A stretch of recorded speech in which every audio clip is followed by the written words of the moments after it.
on the wrong side of the law, helping them violate federal law. In Washington, federal funds apparently going to a program that teaches kids the tenets of Islam. We're talking about both of those stories tonight. But we open with perhaps the most extreme example of this trend, the opioid epidemic, which has been in large part funded by the federal government.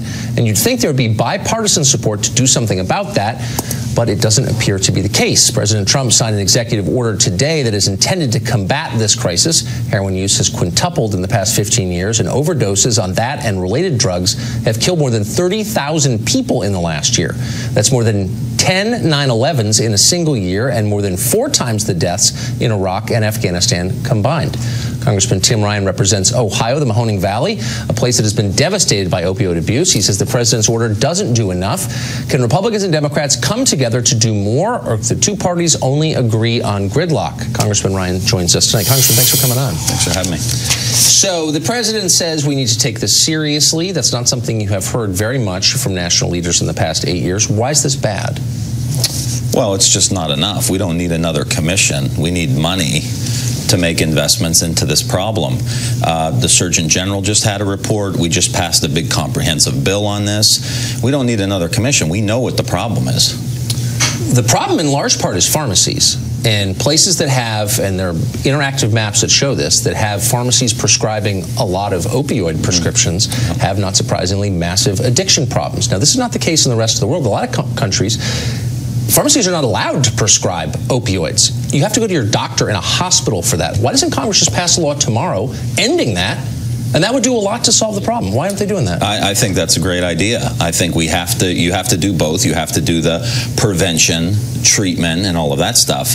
But yeah, there needs to be a massive crackdown on these folks. And I, for one, would be ready, willing, and able to do it. And that's what I'm saying with the president. I mean, we don't need a commission. We need the president to say what you just said, and let's get to work. But I guess I'm a little confused. Look, I think you've seen this firsthand. It's rampant in the district that you represent, as it is in a lot of rural America.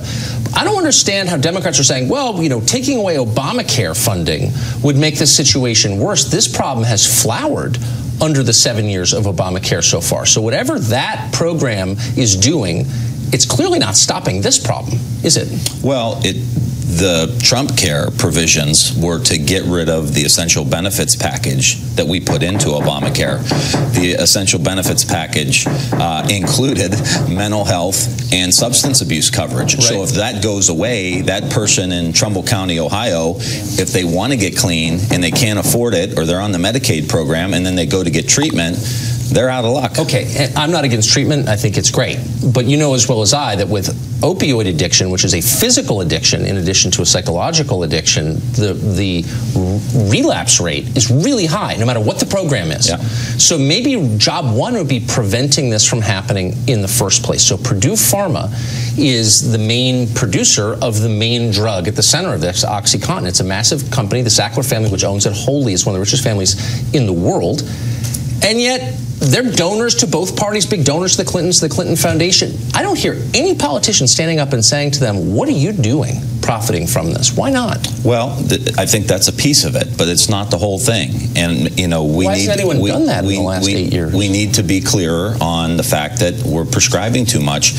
But it's just as important to make sure that we're telling our doctors, we're training our doctors, don't see this as the ultimate solution and keep writing these prescriptions. We have a bill to help with the VA clinic to begin to educate doctors about what a big problem this is. How about punishing a few? So in your state, Ohio, there are 100 opioid prescriptions per 100 people. And that's hard to believe. That's the CDC number. I'm not exactly sure how they arrived at that. It's shocking. And you see that in other places too. Why not say to doctors, if we catch you over prescribing, we're putting you in jail? Why wouldn't we do that when this is killing more people than the last 2 wars? Yeah, well, most of it would be state law, those kind of regulations. The crime and punishment comes from the state. But I would easily be federal. Most of our drug laws are federal. I would be all for us sitting down. Let's have hearings about this. This is what I'm saying. We don't need a commission. We need some ideas that we can begin to execute and talk about that acts. Well, I'm all for it. I mean, the Republicans are in charge right now. I would be supportive of something like that. But why haven't you or anybody else proposed it? And for example, how about penalties for people who allow drugs in their possession to be misused? If I leave a loaded handgun on my front porch and a child takes it and kills himself, I'm liable for that. civilly and criminally. And yet you're reading studies that show that a huge number of kids who get addicted to heroin started by stealing their parents' prescriptions. Why not punish the parents?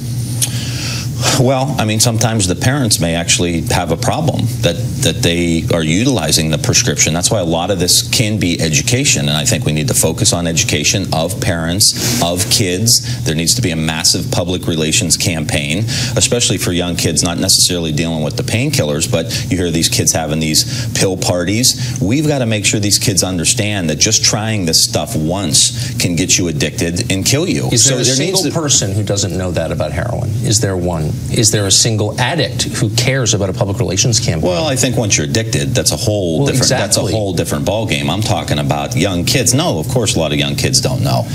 They don't. They have no idea that they don't know that heroin is addictive. Of course, these opiates, these pills. Yeah, of course, they're in a little medicine bottle. They look like they're just medicine. It just seems to me, and again, you know a lot of this since you represent a district where this is a big deal. But at the height of the crack cocaine epidemic, that pulled the attention of every lawmaker in Washington to it. The death rate was about 2 per 100,000. The death rate in the opiate crisis is over 10 per 100,000. No question. So it's a massive scale, and you don't hear anybody talking about the supply problem, penalties for people who push this crap into communities. Why wouldn't Congress tomorrow get behind legislation to get punitive on this if it's that serious? Well, I think that there's a place for that. I don't think that, but you can't just say punishment is going to be the only issue. But there's no punishment at all. Well, there needs to be some. But why is it? I guess I just don't understand. If we know that drug companies, and we know their names, are profiting from the stuff to the tune of billions of dollars, and pharmacies are too, and places where they're making the most money, you have the most addictions and the most deaths, and no one has said, well, wait a second, why don't we punish the people who are profiting from a scourge that's killing thousands of people? Like what? Well, we would need regulation. We would need money invested into these things, and that would take Congress acting and actually passing a budget. But again, it can't just be punishment. It's got to be prevention. It's got to be talking to the kids. It's got to be teaching and training doctors not to just prescribe opiates randomly because it solves a quick problem, knowing that at the end it's about, they were talking today about taking your pills that you got in your medicine cabinet and bringing them and disposing of them properly. It's got to be it took us 5 years, Tucker, to pass CAR, the Comprehensive Addiction and Recovery Act. 5 years we've been working on that bill to reauthorize programs that we're going to be able to help with prevention and treatment and recovery, and it takes a long time to do this stuff. So what's the highest success rate of a drug treatment program that you'd like to see the government fund? Well, I mean, what's the ideal? No, what's the most effective one? Can you think of a rehabilitation program for opioid abuse that gets the abuser off all drugs, not just on methadone, but off all drugs? What's the success rate of one? The most effective programs are the longest ones, and the longest ones are the most expensive ones. So you can say, well, we're gonna dry you out for 7 days. That doesn't have nearly the impact. But you're saying that we should spend hundreds of millions on this, which, and we spent billions on these kinds of programs over the years. And my question is a simple one: how successful are they? What's the most successful one? Like, what do you recommend? The long-term care is the best one. 30 days, 45 days, 60 days. You've got to completely break the addiction. Do they work after 5 years? Do you have a 50% success rate? It all depends on the person. I mean, because a lot of times these guys, men and women, they sometimes go back to the same communities that they came from, the communities where they got addicted in the first place, the communities that they're buying the heroin. So there's a lot of problems that are I guess I just want to bottom line it. Are you familiar with a program that you would seek to fund as a federal legislator that actually works, that gets, say, the majority of people, however long the program is, however much it costs, gets the majority of them off opiates for 5 years? Well, there's a lot of programs that do the long-term care, and there's one that do the short. There's all kinds of treatment centers. What I'm telling you, of all the treatment centers in the country, the ones that have the highest success rates are the ones that have the extended plans. But a lot of those aren't covered. A lot of people don't have the insurance. They don't have the out-of-pocket to pay for 30, I've just seen a lot of this up front, and I'm just not aware of any specific program that has, over time, a consistent success rate of over 50%. And maybe they exist. I'd love to hear from anyone who runs them, but I'm just not aware of that. Well, it's going to be expensive. This whole thing is going to be an expensive proposition. Congressman, thanks for joining us. Thanks, Tucker. Thanks. won't be the last time we address the opioid crisis. Be sure to tune in the week of April 10th through the 14th. We'll be conducting a special week-long series of segments on it. How bad is the crisis? How do we get here? Who's responsible for it? Who's profiting from it? And what can we do about it? Our special series, Drugged. It'll be eye-opening. Stay tuned for that. Up next, Homeland Security Secretary John Kelly held a closed-door meeting with the mayors of several sanctuary cities today. It came just 2 days after the Attorney General, Jeff Sessions, announced plans to cut off federal funds to any city refusing to enforce federal immigration law. The mayors used the meeting to insist they're not doing that and they shouldn't be penalized as a result. We are opposed to any funding being taken away as a punitive measure. A misperception has been circulated questioning whether Rockville complies with federal law. Absolutely, we do. Nothing could be further from the truth. We work every single day with ICE. These were American cities. These threats of holding back funding from cities across America, these are taxpayer dollars. Trump administration and many other lawmakers disagree, though. Texas Governor Greg Abbott is pushing his own plan to stamp out sanctuary cities in his state. Withdrew $1.5 million of funding from the governor's office to Travis County. On top of that, what the state of Texas is seeking to do is to make it so punishing for cities and counties that they simply cannot have sanctuary cities. What that includes is fines that could add up to about $9 million a year. Well, sanctuary cities are already giving the feds plenty of problems in enforcing U.S. immigration law. Now, ICE must deal with lawmakers who actively sabotage their work. One state representative in Massachusetts, Michelle Dubois, recently used Facebook to warn illegal immigrants of an impending ICE raid in Brockton. Fox News correspondent Molly Line joins us with more on that. Hey, Molly.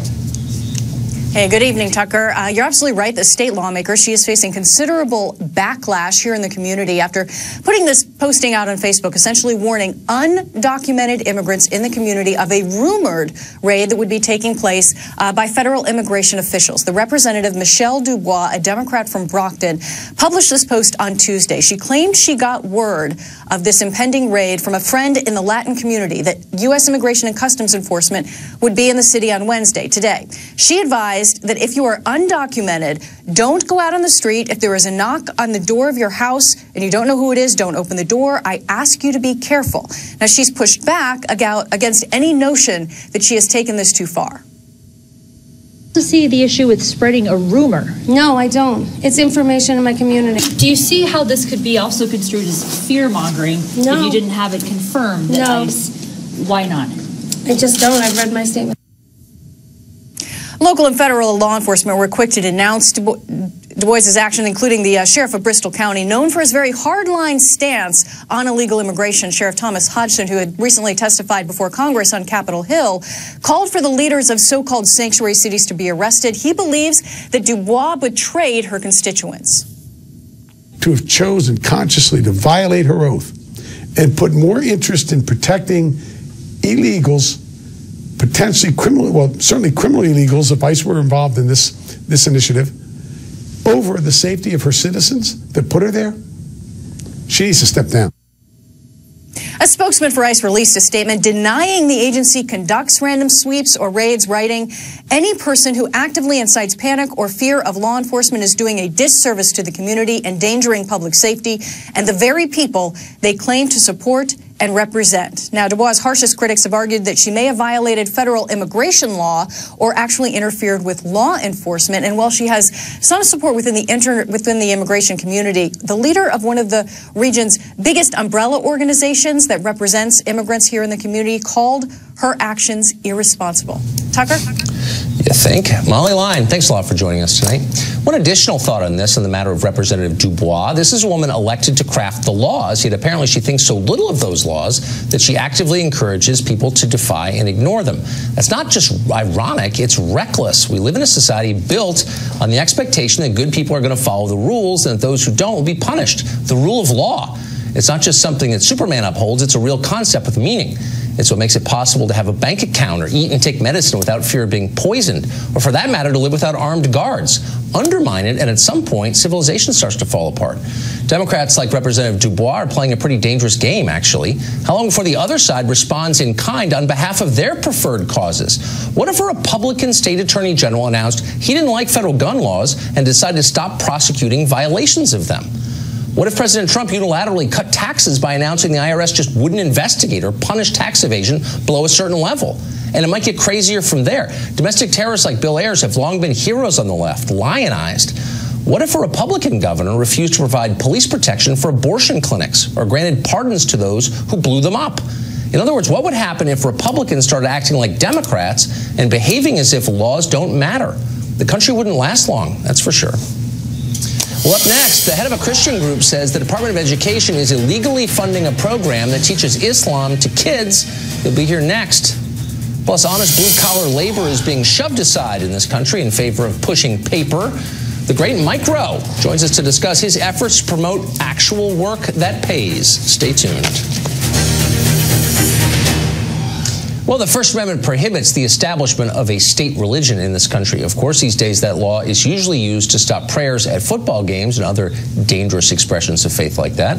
But now a Christian group says it is needed to stop the federal government from promoting the religion of Islam.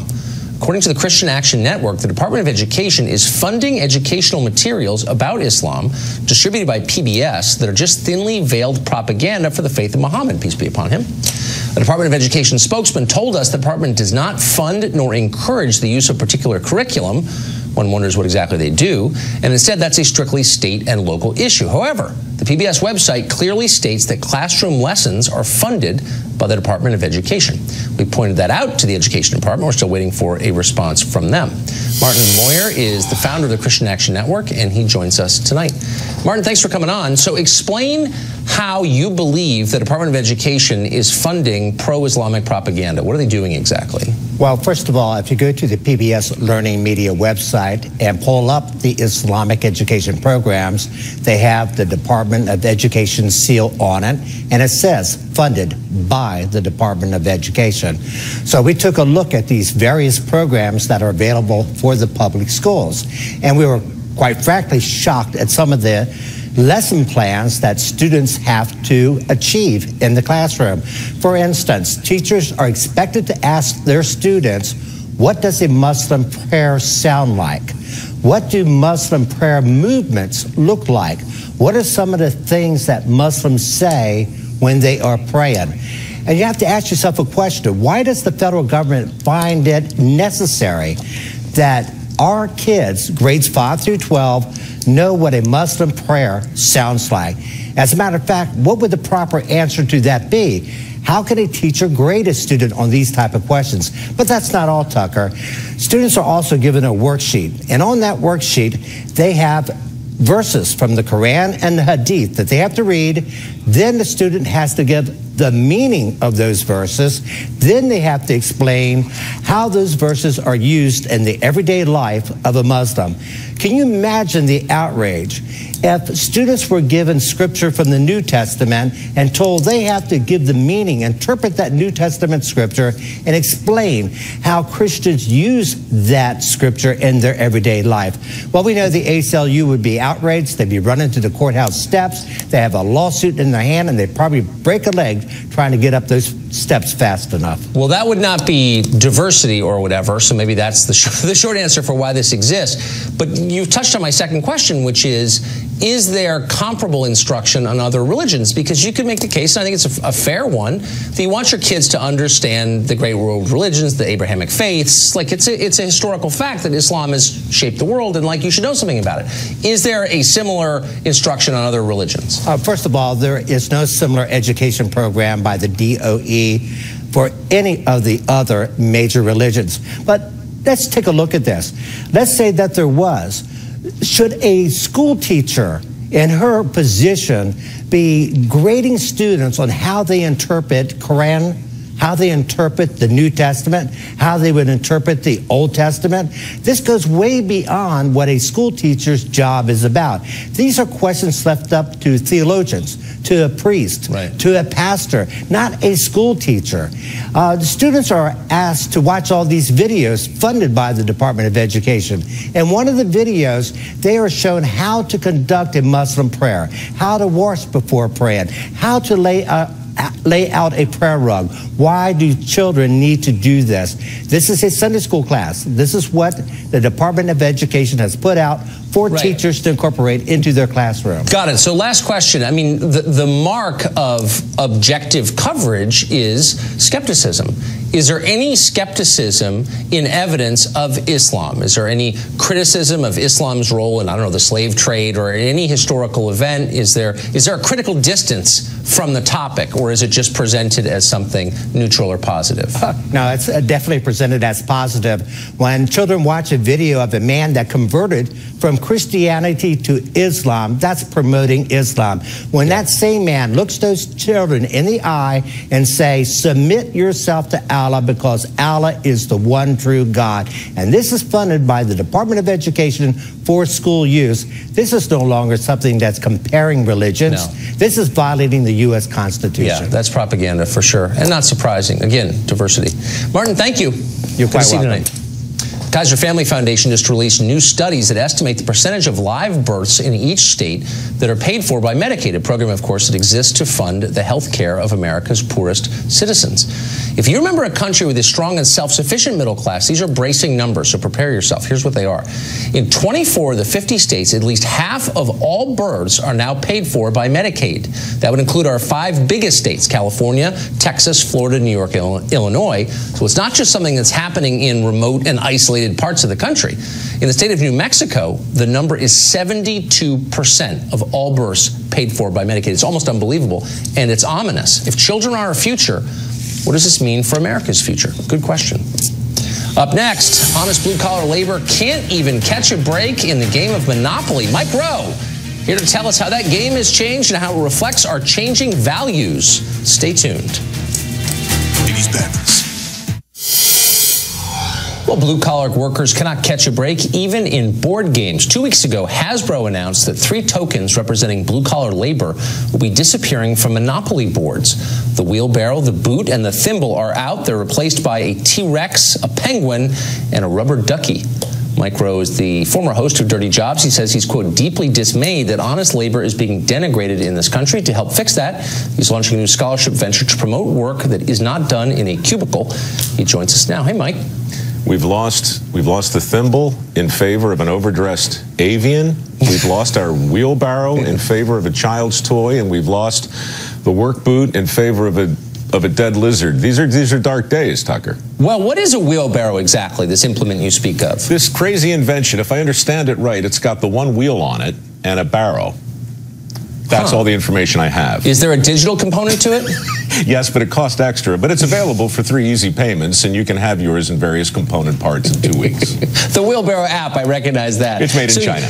So this is, without question, so this is a metaphor, you're saying, for changing attitudes about work. I'm saying more that, look, the tail can wag the dog. We can talk about it in a lot of different ways, but fundamentally, it's kind of interesting and sometimes instructive to look around and find the ways we've either consciously or subconsciously declared war on work, or at least the traditional notions of work. And this is exactly the kind of thing. I don't know how far you want to look into it, but clearly icons and tokens and metaphors, these are powerful things. That's right. And in a way, I believe it's fair to say we represent and value things in ways that make sense to our brain. And right now, we're into the rubber ducky.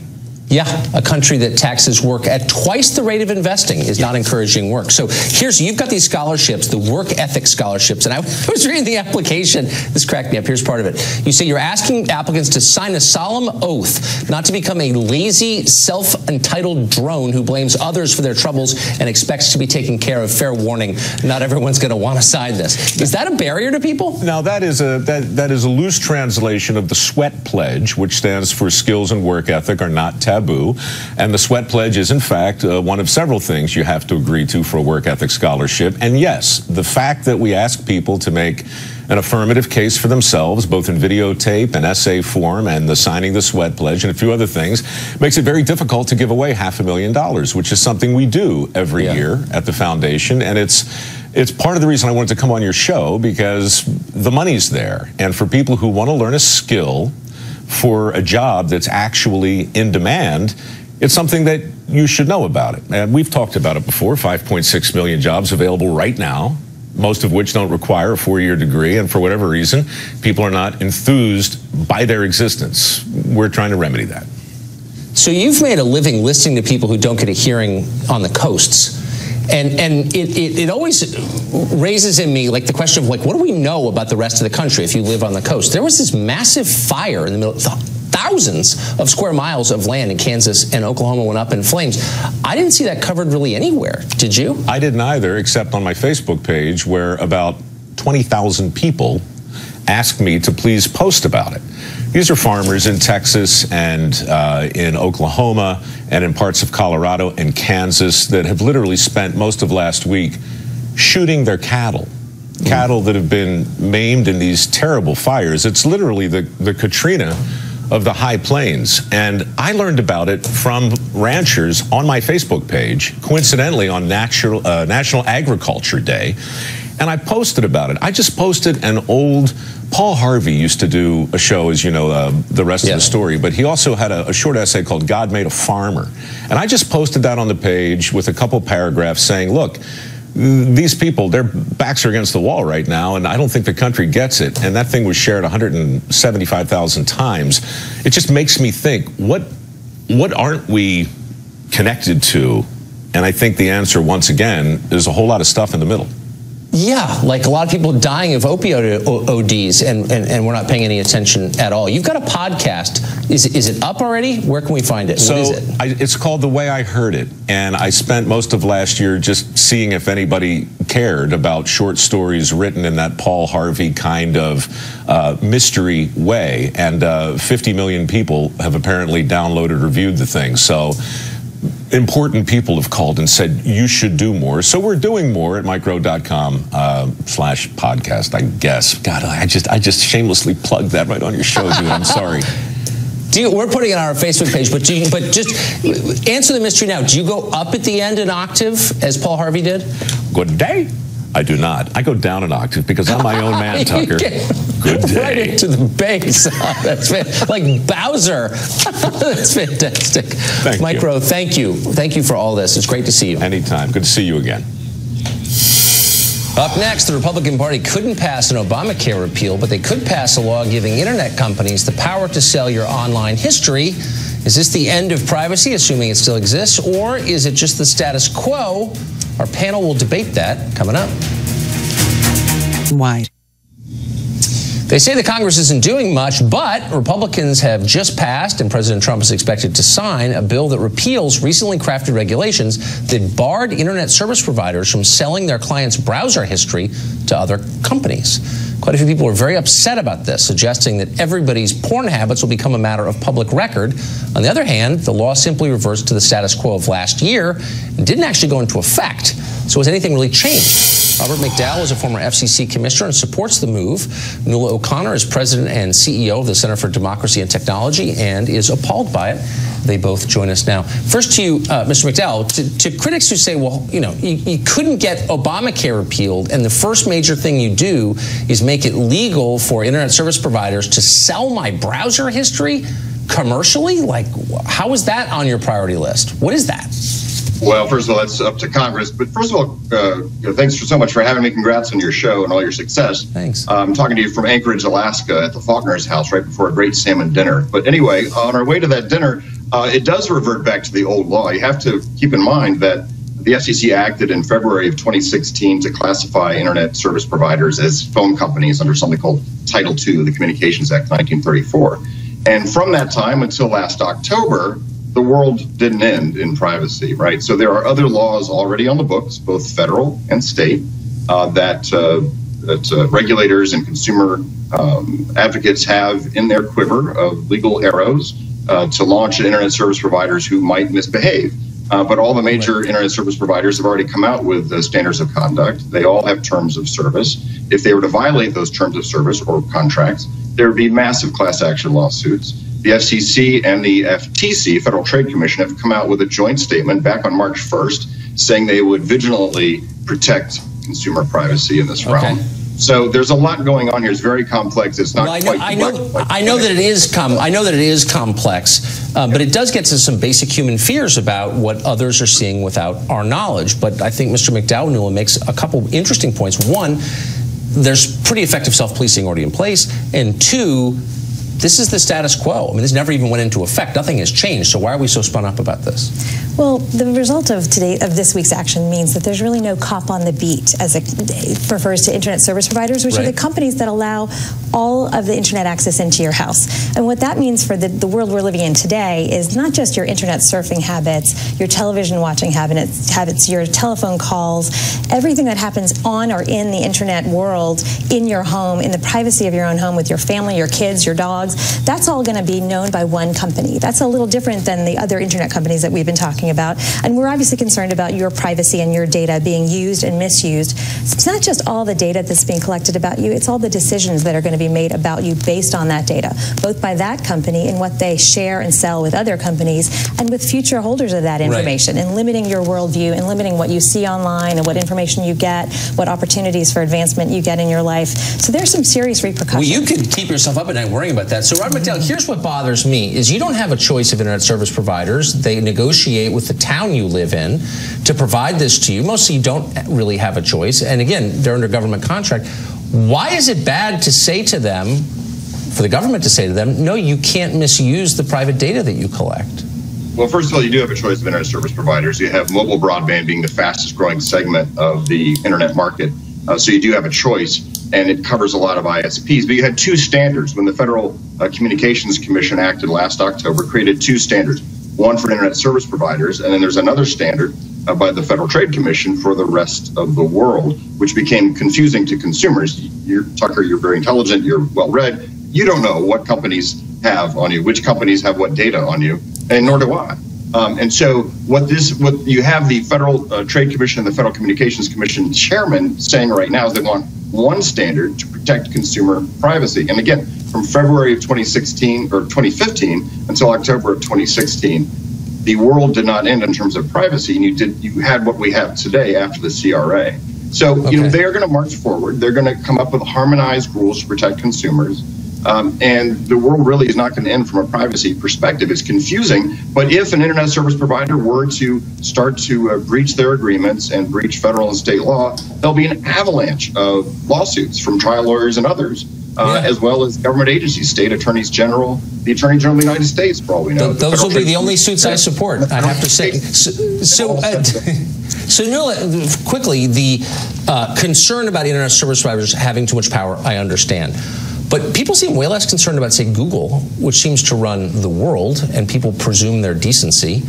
And why should we presume their decency? And why aren't we paying closer attention to what they're doing with the information they gather? Well, I think the real difference is an internet service provider knows where you live, who you are, your intimate details, and your credit card number because you have to pay your bill every month, and maybe your social security number.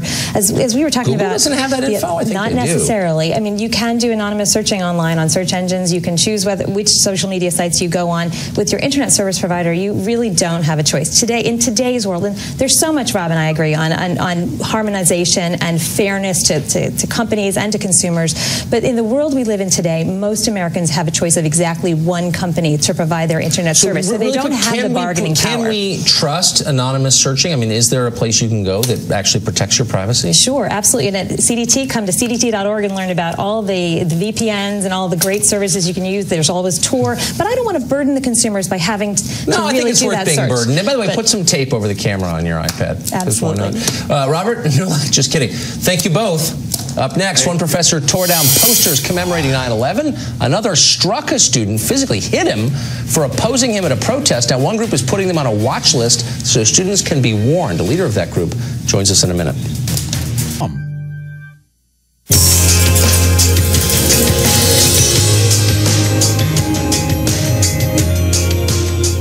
Well, if you went to college, you probably had at least one encounter with a self-important nutcake posing as a professor. You recognize it: bad hair, crazy eyes, an affinity for various third world autocrats. Charlie Kirk is the executive director of Turning Point USA, and for the past 4 months, his group has been placing a select group of academics on what they call a professor watch list, saying that they discriminate against conservative students and use their lectures to push their propaganda. The watch list just added a few new names. Charlie Kirk joins us now to explain why they're there. Charlie, good to see you. Good to see you. Thanks for having me. So first, the idea of a watch list has driven a lot of people in academia like completely crazy, and you're Joe McCarthy to them. What kind of response have you gotten? Yeah, so some of these academics, they think this is the new rise of McCarthyism, and I always joke back to them, well, at least we show you our list. I mean, look, this is an exercise of free speech, that all these professors are so scared of what they have said be made public, then maybe they should reconsider what they are saying. And look, higher education is a choice that consumers make, and the consumers are the students, our parents and alumni. People have a right to know what is being said in these lecture halls. And somehow these professors are so appalled that their academic comments are made public. So we just kind of laugh and we scoff and we say, if you're so fearful that your highly intellectual thoughts are now made public on a consolidated list, that's your problem, not ours. Well, that's right. And every part of American life has become more accountable and more transparent. And you can look up your physician and your dentist and your vet, but not your professor or your kid's professor. So tell me about some of the people who've just made your list.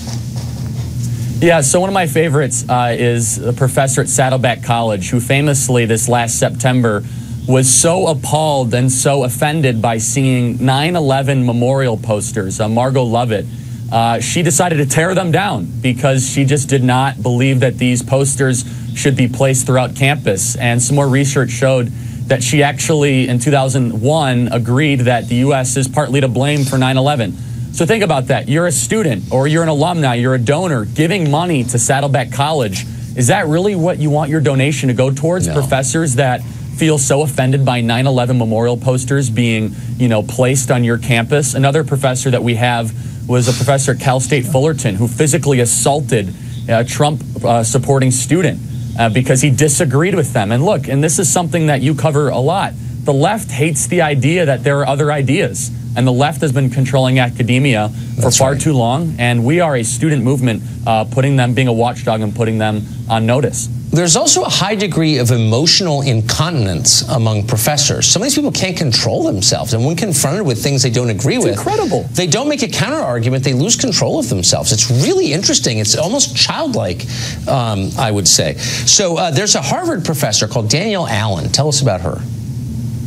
Yeah, so Danielle Allen, she wrote an op-ed in the Washington Post. She was pretty unapologetic about this stance, where she made a very, I would say, flawed argument. She teaches us in class that the rise of Donald Trump can be directly paralleled to the rise of Adolf Hitler. I mean, this is a Harvard professor. She teaches that we can learn a lot from the rise of Donald Trump and this populist rise because actually it is very similar to that of Adolf Hitler. And it's incredible when you start to make these assertions and these notions. And, at Turning Point USA, we kind of joke around. We say, the left says, if you disagree with me, you must be a Nazi. That's the new adage of the new American left. And for people that are interested to actually see these professors, they can go to professorwatchlist.org and see it for themselves. And you can look at these examples, very well cited, very well documented, third-party verified examples of what these professors have been doing. They're mostly banal. I mean, what you reveal in addition to their extremism is the ordinariness of their thinking. I mean, I think of college professors as smart and they're challenging you with their ideas. Michael Green of UNLV, here's how he described Trump on Facebook: a syphilitic Nazi in the white man's house. I mean, I guess it's kind of amusing, but it's basically stupid. And a lot of these people are just basically kind of stupid. Have you noticed that? I agree, and it's lack of substance, right? I mean, these are people that are supposedly, they have doctorates and they're so smart, and they just dumpster dive into just pejoratives that have no substance and no base, and we just kind of laugh. We say, wait a second, you're writing scholarly journals and you're being endowed for research? I mean, give me a break. I mean, and so this actually brings up a broader point that what has higher education really become? It's this groupthink atmosphere where everybody thinks the same and everyone is so liberal and so to the left that it's just a competition to find, who can be the most radical. And like you said, I mean, some of this is just so baseless, but it's important. It's important to point this out because people deserve to know. And at some point, a lot of parents, teachers, alumni, regents, people are going to start to decide, you know, a humanities degree may not improve my child. It actually may hurt my child. And at that point, you'll see further corrupt change. them towards this radical exactly thinking. Right. Exactly right. Yeah. Charlie Kirk, thanks for joining us tonight. Thank you for having me.